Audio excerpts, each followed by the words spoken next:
Hi everyone, welcome back to our channel. This is Dr. Jyoti Bala. I welcome you all on my YouTube channel. Today we will be discussing about the top 7 mistakes to avoid during RNA isolation. So let's dive in. The number one common mistake is inadequate sample collection. Collecting insufficient or improper sample can compromise your DNA isolation. Ensure proper tissue handling, sample size, and storage conditions.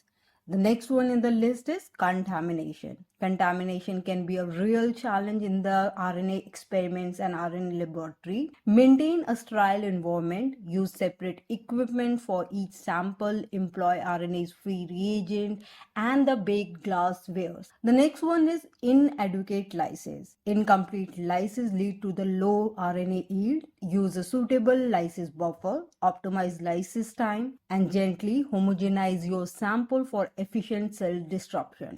The next one in the list is RNase exposure. RNAs are RNA's worst enemies. Protect your sample by using glove, avoiding direct contact with the tubes and the reagent, and working in RNase-free area. The mistake number 5 is poor precipitation technique. Improper precipitation can result in RNA loss. Follow a proper ethanol concentration, incubation times, and centrifugation parameter for successful RNA precipitation. The next one is overdrying. Overdrying RNAs lead to degradation. Be cautious during the sample drying step and store your RNA in a suitable RNase-free buffer to maintain its integrity.